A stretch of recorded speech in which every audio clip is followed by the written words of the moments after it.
우리 시간에 하나님의 말씀 보겠습니다. 하나님의 말씀은 요한복음 1장 1절에서 16절 말씀까지입니다. 신약성경 142페이지에 있습니다.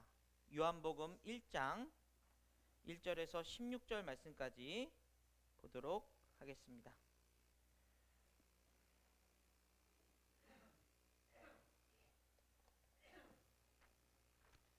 신약성경 142페이지에 있습니다. 요한복음 1장 1절에서 16절까지 우리 한 목소리로 읽길 원합니다.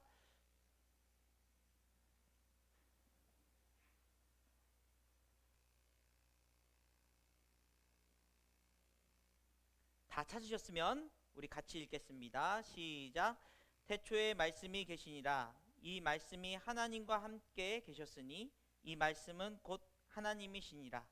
그가 태초에 하나님과 함께 계셨고 만물이 그로 말미암아 지은 바 되었으니 지은 것이 하나도 그가 없이는 된 것이 없느니라. 그 안에 생명이 있었으니 이 생명은 사람들의 빛이라. 빛이 어둠에 비치되 어둠이 깨닫지 못하더라. 하나님께로부터 보내심을 받은 사람이 있으니 그의 이름은 요한이라. 그가 증언하러 왔으니 곧 빛에 대하여 증언하고 모든 사람이 자기로 말미암아 믿게 하려 함이라. 그는 이 빛이 아니요 이 빛에 대하여 증언하러 온 자라. 참 빛 곧 세상에 와서 각 사람에게 비추는 빛이 있었나니 그가 세상에 계셨으며 세상은 그로 말미암아 지은 바 되었으되 세상이 그를 알지 못하였고 자기 땅에 오매 자기 백성이 영접하지 아니하였으나 영접하는 자 곧 그 이름을 믿는 자들에게는 하나님의 자녀가 되는 권세를 주셨으니 이는 혈통으로나 육정으로나 사람의 뜻으로 나지 아니하고 오직 하나님께로부터 난 자들이니라. 말씀이 육신이 되어 우리 가운데 거하심에 우리가 그의 영광을 보니 아버지의 독생자의 영광이요 은혜와 진리가 충만하더라. 요한이 그에 대하여 증언하여 외쳐 이르되 내가 전에 말하기를 내 뒤에 오시는 이가 나보다 앞선 것은 나보다 먼저 계심이라 한 것이 이 사람을 가리킴이라 하니라. 우리가 다 그의 충만한 데서 받으니 은혜 위에 은혜로라. 아멘. 오늘 예배 가운데 하나님의 사랑과 은혜가 넘치기를 간절히 원합니다. 예수님께서 이 땅에 오심을 이제 축하하는 그런 우리 성탄절이 목요일로 다가왔습니다. 우리가 성탄절 당일만 이렇게 주님 오심을 기뻐하고 하는 것이 아니라 12월 한 달간은 또 우리가 또 계속 살면서는 주님이 이 땅에 오심에 대한 그런 이야기들과 또 그런 축복이 하나님으로부터 우리에게 왔다는 사실을 기억하는 것이 중요한 부분인 것 같아요. 여러분, 예수님이 이 땅에 오심은 우리에게 어떤 의미일까? 한 드라마로 따진다면 드라마에서 가장 중요한 마지막 클라이막스가 아닐까라는 그런 생각을 갖게 됩니다. 어떤 상황 드라마에 있어서 여러 가지 어려움과 고통을 겪은 주인공이 마침내 그 상황을 역전시키는 그런 일들이 클라이막스에 해당하는 것이죠. 그것을 절정이라고 이야기합니다. 주인공이 당하기만 하다가 반전이 일어나고 또 승리하는 것, 사건이 꼬일 대로 꼬이다가 결국은 풀려지는 것, 사랑이 이루어질 수 없듯 이렇게 벼랑 끝으로 가다가 마침내 이루어지는 것. 그래서 우리가 드라마를 보면 그런 절정의 상황이 빨리 오기를 바라는 마음을 갖기도 합니다. 성경을 전체적으로 봤을 때 예수님의 오심에 대한 이 이야기는, 특별히 요한복음이 전하는 이 1장의 말씀은 이제 이 시대 가운데 예수님이 오심으로 이 땅에 일어나는 반전의 드라마, 그 클라이막스가 시작되었다는 것을 선언하고 있는 것입니다. 그런 의미에서 요한복음 1장은 정말 함축적인 의미들을 담고 있습니다. 그 클라이막스는 단순히 주님이 이제 마리아를 통해 오셨고 이렇게 살아간다가 아니라 어떤 뜻을 갖고 있습니까? 오늘 읽은 1절부터 3절 말씀, 그 클라이막스의 시작을 아주 웅장하게 이야기하고 있습니다. 우리 같이 한번 읽겠습니다. 시작. 태초에 말씀이 계시니라. 이 말씀이 하나님과 함께 계셨으니 이 말씀은 곧 하나님이시라. 그가 태초에 하나님과 함께 계셨고 만물이 그로 말미암아 지은 바 되었으니 지은 것이 하나도 그 없이는 된 것이 없느니라. 여러분, 온 우주의 주인이신 하나님이 그 말씀을 통해서 이 땅에 오셨다. 그 지은 바 된 것이 말씀을 통하지 않고서는 된 것이 없다 라는 사실을 선포한 것입니다. 창세기 1장부터 시작된 하나님의 그 역사를 기록한 성경을 통해서 이스라엘 백성들의 그런 흥망성쇠 가운데 하나님이 선지자를 통해서 말씀하시고 약속하시고 또 그 약속을 온전하게 이룬 사건, 바로 그 말씀이 이 땅 가운데 오셨다라는 사실이죠. 그래서 이 드라마는 이제 예수님이 오심으로 말미암아 반전의 역사를 또 절정에 이뤘다는 사실을 요한복음은 아주 강력하게 설명하고 있다는 사실입니다. 그런데 우리가 이 예수님에 대해서 주목하고 예수님이 이 땅에 오셔서 행하실 일들에 대한 그런 역사를 시작하는 이 요한복음의 말씀에 있어서 아주 특징적이고 우리가 꼭 주목해야 될 내용이 있다는 사실이에요. 자, 9절부터 13절까지 다시 한번 읽어보겠습니다. 9절입니다. 시작. 참 빛 곧 세상에 와서 각 사람에게 비추는 빛이 있었나니 그가 세상에 계셨으며 세상은 그로 말미암아 지은 바 되었으되 세상이 그를 알지 못하였고 자기 땅에 오매 자기 백성이 영접하지 아니하였으나 영접하는 자 곧 그 이름을 믿는 자들에게는 하나님의 자녀가 되는 권세를 주셨으니 이는 혈통으로나 육정으로나 사람의 뜻으로 나지 아니하고 오직 하나님께로부터 난 자들이니라. 아멘. 여러분, 우리가 이 요한복음을 통해서 하나님께서 그 아들 예수 그리스도를 그 말씀이 육신이 되어 이 땅에 오셔서 주목하도록 하셨는데 그 예수님의 관심은, 그 능력과 그 소망이 있는 그분의 관심은 이 땅에 있는 사람들에게 있다는 사실이에요. 하나님이 창조하시고 이 땅에 사람들을 살게 하시는 그 안에서 죄로 물들어 이제 타락한 그 세상, 드라마로 따지면 여러분 정말 위기와 고통의 순간에 있는 그 사람들을 향해서 하나님이 이 마지막 클라이막스인 반전의 그 역사를 이루기 위한 예수 그리스도를 보내셨다라는 것을 설명하고 있는 거예요. 그런데 세상은 그 분을 알지 못했습니다. 이해하지 못했습니다. 심지어 그 말씀의 역사를 이루시길 원했던 이스라엘 백성들 안에서조차도 예수님을 온전히 이해하지 못했습니다.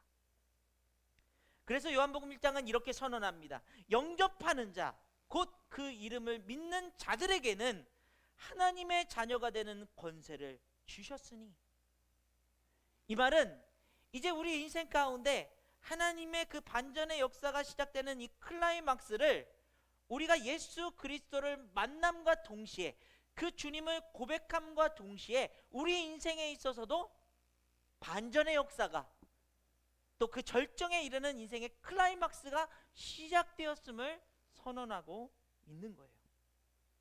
그러므로 이는 혈통으로나 육정으로나 사람의 뜻으로 나지 아니하고 오직 하나님께로부터 난 자들이니라.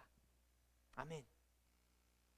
이 상황 속에서는, 우리의 현실 속에서는, 우리의 가지고 있는 경험과 그런 지식 속에서는 반전을 이뤄낼 수 없는 세상의 흐름 속에 묻혀져 버린, 드라마는 이대로 비련으로 끝날 수밖에 없는 상황이었음에도 불구하고 말씀이 육신이 되어 그 클라이막스를 시작하시고자 하는 하나님의 뜻 안에서 그 예수 그리스도를 나의 구주로 고백한 인생들에게 하나님의 자녀가 되는 권세, 즉 그 드라마의 반전의 주인공이 되는 놀라운 역사를 이루시겠다는 것입니다.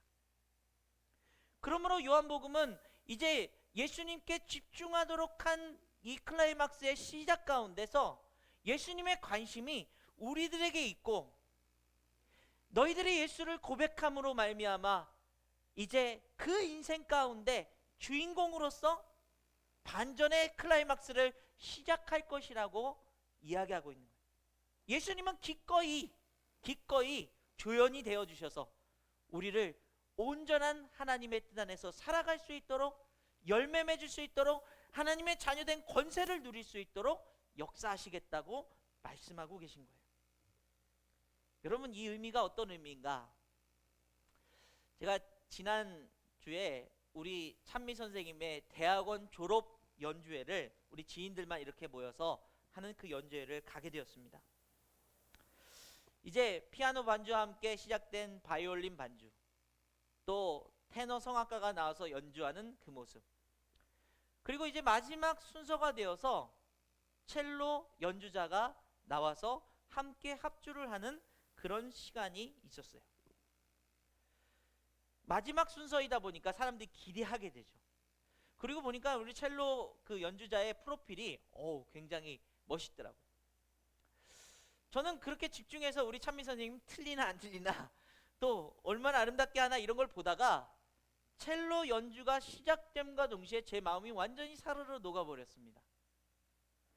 정말 열정적으로 그가 그동안 어떤 이렇게 연주하는 그런 모습들을 최선을 다해서 우리 찬미 선생님이 반주를 잘할 수 있도록, 이 합주가 너무나도 귀하게 어울릴 수 있도록 돕는 일들을 하고 있는 것을 보게 되었어요. 저는 뭐 이런 그 공연이나 이런 것들을 자주 보는 사람은 아니기 때문에 이게 어떤 건지는 잘 모르겠지만 너무나도 큰 감동을 받았습니다. 오늘의 주인공은 누구입니까? 이제 찬미 선생님인데, 첼로가 혼자 독단적으로 막 열심히 한 것이 아니라 함께 아이 컨택을 하면서 정말 이 반주가, 피아노 반주가 아름답게 이루어질 수 있도록 옆에서 프로답게 돕는 모습을 보면서 제 마음속에 우리 주님이 이 땅에 오심이 바로 그런 것이 아닌가. 영접하는 자, 그 이름을 믿는 자들, 하나님 기꺼이 조연이 되어주셔서 우리 인생이 하나님 안에서 아름답게 하나님의 자녀가 되는 권세를 누릴 수 있도록 주인공 삼아주시고, 그 인생을 온전하게 살아갈 수 있도록 기꺼이 조연이 되어주셔서 도우시는 그 주님의 그 마음이 떠오르니까 마음속에 너무나도 깊은 감동으로 찾아오게 되었다는 사실입니다. 여러분, 그렇기 때문에 우리의 인생이 주님을 만나는 순간 우리는 클라이막스가 시작되나요? 절정이 시작됐다는 거예요. 여러분, 너무나도 어린 나이에 만났다고 무슨 인생의 절정이야? 너무 느지막하게 만났다고 이미 다 끝났는데 무슨 인생의 절정이야? 그렇지 않습니다. 예수님을 고백하는 순간 주님이 우리 마음 가운데 오셔서 우리가 주인공으로서 살아갈 수 있도록, 여러분 오해하시면 안 돼요. 이기적이고 나만 아는 그런 주인공이 아니라 하나님 안에서의 주인공, 그렇게 빛나도록 역사하시는 하나님의 마음을 우리가 느낄 수 있다는 사실입니다. 자, 그런 마음이 어떤 마음인지 14절에서 16절은 이렇게 이야기합니다. 우리 같이 한번 읽습니다. 시작. 말씀이 육신이 되어 우리 가운데 거하심에 우리가 그의 영광을 보니 아버지의 독생자의 영광이요 은혜와 진리가 충만하더라. 요한이 그에 대하여 증언하여 외쳐 이르되 내가 전에 말하기를 내 뒤에 오시는 이가 나보다 앞선 것은 나보다 먼저 계심이라 한 것이 이 사람을 가리킴이라 하니라. 우리가 다 그의 충만한 데서 받으니 은혜 위에 은혜로라. 여러분, 여기서 주님을 주목하기 위해서 봤지만 주님은 우리 가운데 거하시고 우리에게 영광을 보이신다는 거예요. 그리고 우리가 그 가운데서 충만한 은혜를 누리게 된다는 사실을 이야기하고 있습니다. 그러므로 우리가 드라마의 한 인생을 산다고 한다면 그 드라마를 제작하고 또 이끄시는 분은, 감독은 누구예요? 하나님이신 거예요. 예수님이신 거예요. 그리고 그 안에서 우리는 하나님의 뜻과 그 마음을 가지고 주인공이 되어서 살아간다는 사실입니다. 여러분, 제가 우리 말씀생님께 5년 동안 설교하면서 여러분 인생의 주인공입니다 라는 얘기를 잘 안 했어요. 왜죠? 하나님이 주인공, 하나님이 우리 삶의 우선이니까요. 그런데 여러분, 예수님께서 이 땅에 오셔서 오늘만큼 우리에게 그 인생을 주인공답게 반전의 역사를 이루는, 그 인생이 주님을 만남으로 절정에 이르도록 하시는 그 하나님의 마음을 우리가 조금 알아야 될 것 같은 그런 마음을 갖게 되었습니다. 자, 그렇다면요, 주님 안에서 주인공으로 산다는 의미가 무엇입니까? 우리 인생이 자꾸 왜 변두리 사람이 되고 별 의미 없는 인생처럼 여겨지고, 왜 자꾸 우리 인생을 그냥 하루하루를 때우는 인생으로 살아갈까? 주님은 우리를 위해서 기꺼이 십자가를 지셨는데 말이죠. 그리고 우리를 조연처럼 빛나도록 연주해 주시는 첼로 연주자 같은 그런 분이셨는데 말이죠. 그런 의미에서 우리가 주인공답게 살아간다는 의미가 어떤 것인지 세 가지 정도로 함께 생각해 보려고 합니다. 첫 번째는 무엇이냐면 주인공답게 선택하라는 거예요. 여러분, 하나님께서 에덴 동산을 창설하시고 동산 중앙에 있는 선악과 위에는 그 모든 것들을 누리도록 하셨어요. 그리고 그 동물들의 또 식물들의 이름을 지어주도록 하셨습니다. 선택할 수 있는 거예요. 아, 얘는 이런 이름 줘, 얘는 저런 이름 줘, 그렇게 하신 것이 아니라 너희들이 지어봐. 그 말은 우리 인생이 우리 인생 가운데 주인공이 되어서, 하나님 안에서 주인공이 되어서 우리가 어떤 삶을 선택할 것인가. 여러분, 이상한 나라의 앨리스라는 그런 동화가 있습니다. 거기에 주인공인 앨리스는요, 그 명대사 가운데 이 말이 가장 제가 떠오르는 말이에요. 내 기분은 내가 정할래. 오늘 나는 행복으로 할래. 이 앨리스는요, 어떤 상황들, 그 상황이 힘든 날이면 나는 오늘 힘들 수밖에 없고, 어떤 상황이 또 복잡하고 짜증나는 날이면 짜증으로밖에 살 수 없고, 슬픈 날이면 슬픔으로 살 수밖에 없는 그런 인생이 아니라는 거예요. 오늘 기분은 내가 선택할래. 오늘 나는 행복으로 선택했어. 그러면서 그 행복을 선포하는 거예요. 여러분, 우리가 자꾸 주인공이 아니라 변두리 사람처럼, 엑스트라처럼 생각할 때 우리 인생을 다른 사람들의 영향을 받으면서 살아가는 거예요. 다른 상황들에 자꾸 그것이 내 마음이고 내 삶이고 어쩔 수 없다고 생각하는 거예요. 그러나 하나님이 우리를 인생의, 여러분 각자 인생의 주인공으로 삼으셨다면 여러분의 마음과 여러분의 삶을 선택할 수 있다는 사실을 기억하시기를 간절히 원합니다. 삭개오가 예수님이 오신다는 소식에 이제 뽕나무 위에 올라가서 주님의 부르심을 받고 그 집에 들어가서 잔치를 벌였어요. 세리였던 삭개오는 어떤 삶을 살았을까요? 세리라는 그 직업을 버릴 수가 없었습니다. 돈을 벌어야 되니까요. 매일매일 아마 얼마를 벌 수 있을까 계산하며 전전긍긍하며 살았던 인생일지도 모르겠어요. 또는 사람들한테 맨날 비난받는 그 삶이 그의 인생 가운데 나는 이런 사람밖에 안 되는가, 그런 생각을 가지고 살았을지도 몰라요. 자기 삶을 자기가 선택하는 것이 아니라 끊임없이 사람들에 의해서, 또 돈에 의해서, 권력에 의해서 좌지우지되는 그런 인생이었을지도 모릅니다. 그런데 예수님이 그 삶에 찾아오셔서 너와 함께 하겠다는 그 말씀에, 여러분, 예수님께서 너 이렇게 사람들 논아주고 잘못한 거 있으면은 4배나 갚아라 말씀하지 않으셨어요. 갑자기 예수님 앞에 나타납니다. 그리고 이야기합니다. 예수님, 내가 혹시 세리로 살면서 착복한 일이 있다면 4배나 갚겠습니다.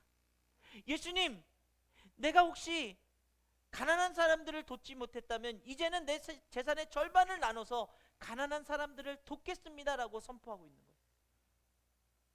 이것은 그의 인생에 이제 돈이 아니어도, 사람들의 어떤 시선이 아니어도 내 삶은 주님이 내 안에 계심으로 나는 행복을 선택했어 선포하며 살아가겠다는 것을 주님 앞에서 고백하고 있는 거예요. 사랑하는 여러분, 여러분 인생의 주인공은 하나님 안에서 여러분 자신입니다. 여러분은 선택할 수 있습니다.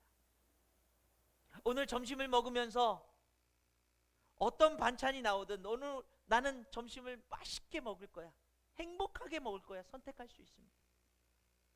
내가 오늘 누군가 대화를 하면서 짜증남과 또 그런 우리의 못난 모습들을 드러내는 것이 아니라 즐겁게 행복하게 사랑을 전달할 수 있는 마음을 줄 거야, 라는 선택을 할 수 있다는 거예요.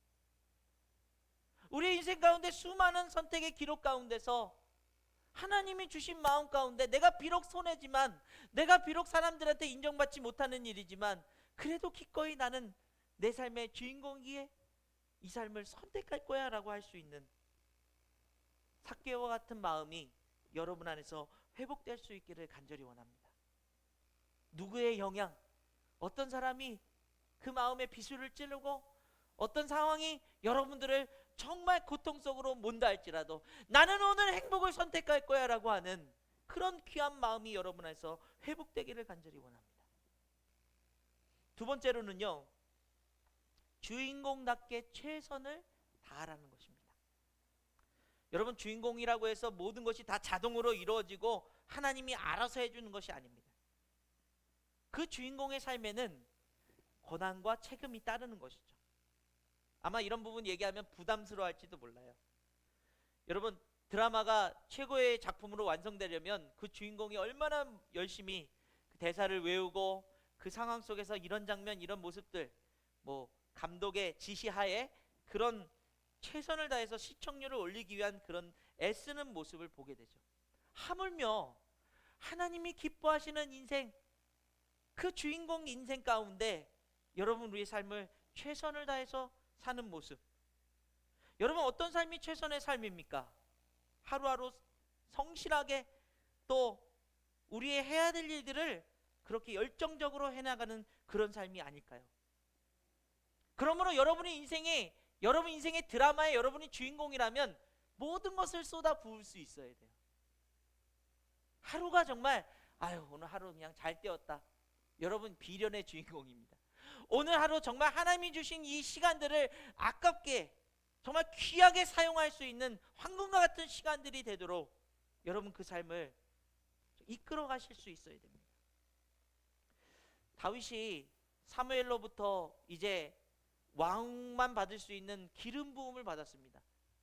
그러나 그의 삶에 있어서는요, 형들의 그 그늘에 가려져 가지고 기름 부음을 받은 이후에도 왕 대접을 받거나 주인공의 역할을 하지 않았어요.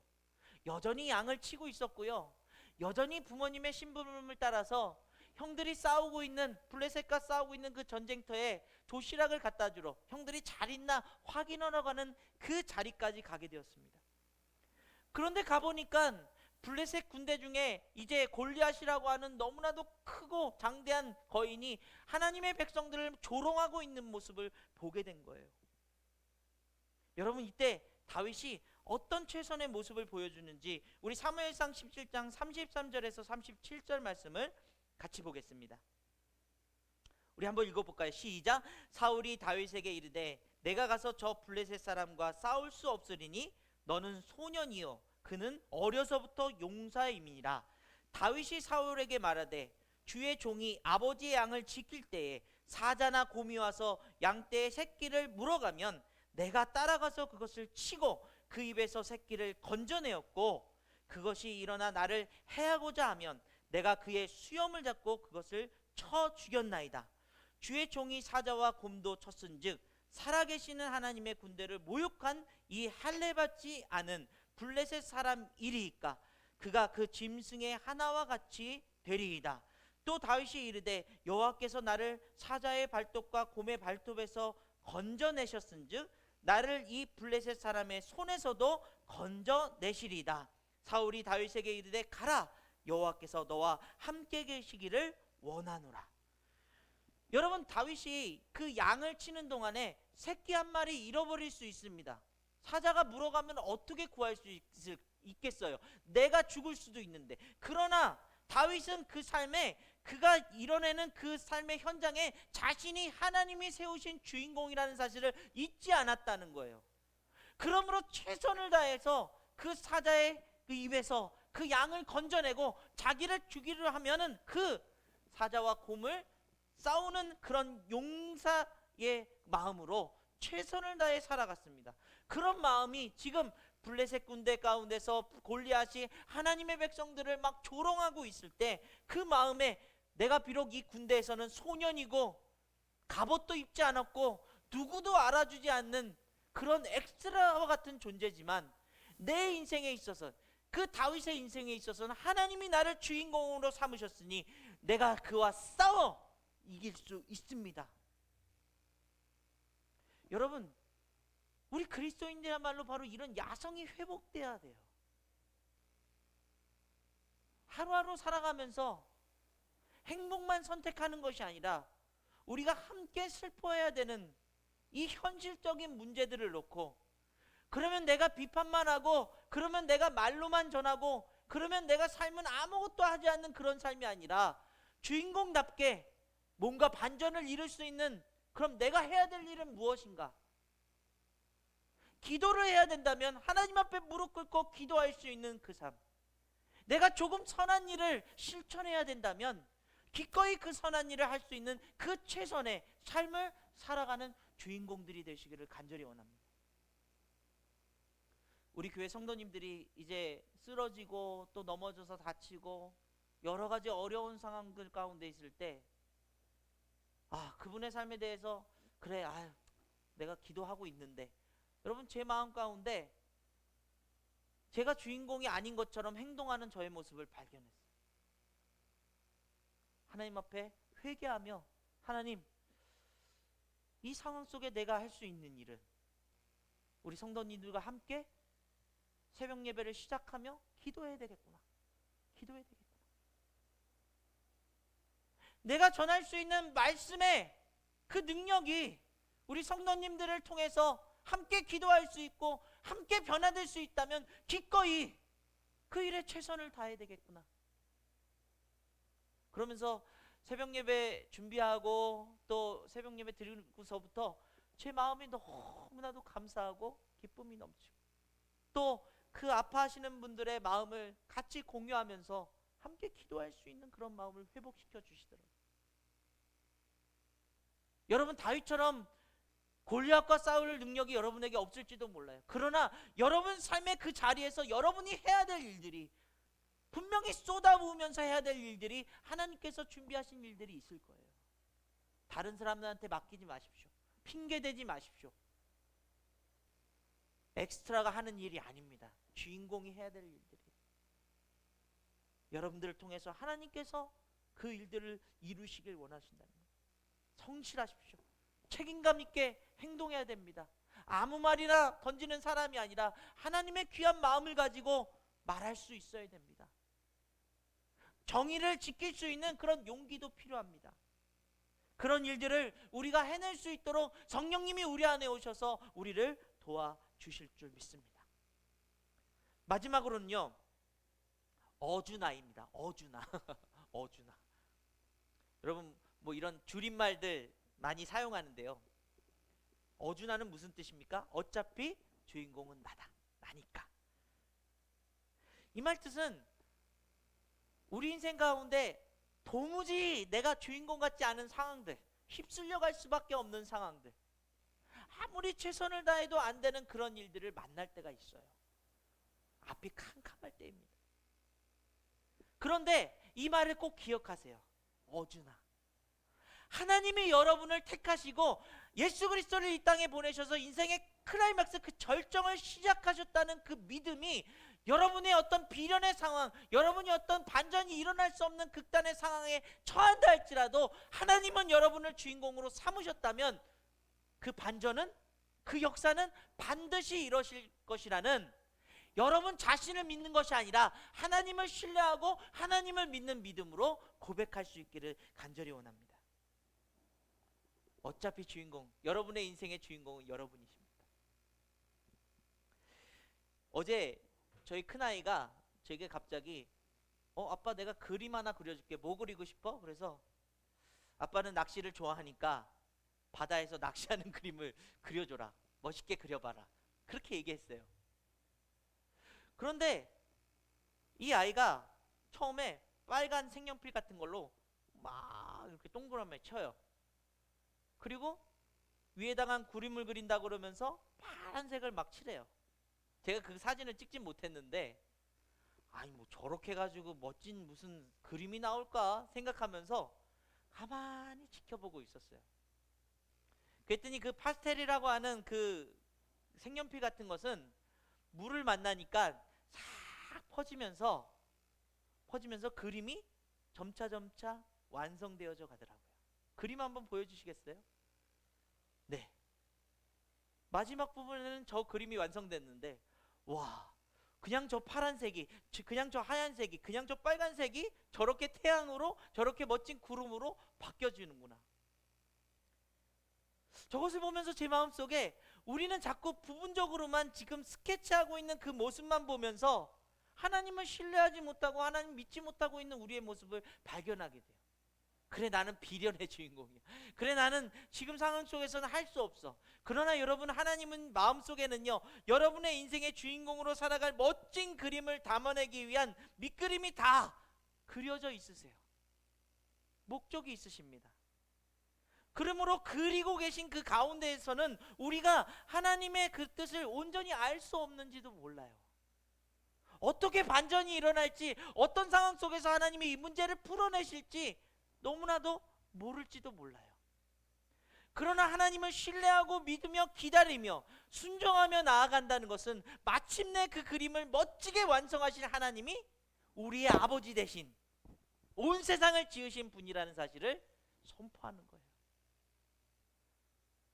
그래서 우리는 어주나 어차피 주인공은 나니까, 하나님이 나를 그 삶 가운데, 우리 삶 가운데 주인공으로 세우셨으니까, 지금은 도무지 내가 주인공 같지 않은 상황을 만난다 할지라도 하나님의 그 귀한 감독의 그 그림 안에 마침내 주인공이 그 삶을 역전시키고 하나님의 뜻 안에서 살아가며 하나님의 귀한 능력을 가지고 하나님의 자녀가 되는 권세를 누릴 수 있도록 하시는 그 역사를 여러분 인생 가운데서 이루어 내실 줄 믿습니다.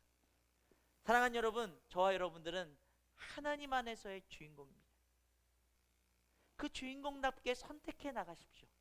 그 주인공답게 최선을 다해 살아가십시오.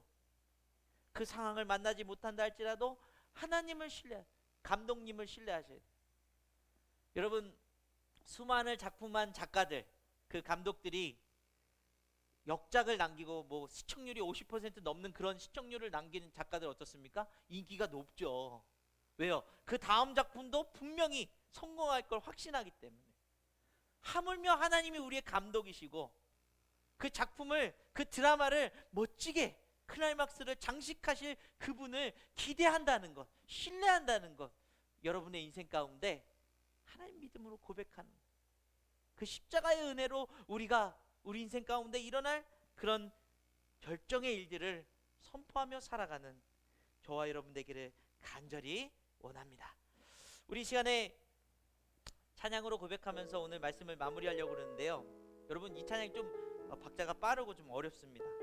그럼에도 여러분 인생 가운데 하나님이 내 삶의 주인공을 나를 삼으셨으니까 나로부터 이 삶의 변화와 하나님이 이루실 일들을 하나님께서 역사하실 거다, 그 마음을 가지고요, 한번 우리 힘차게 찬양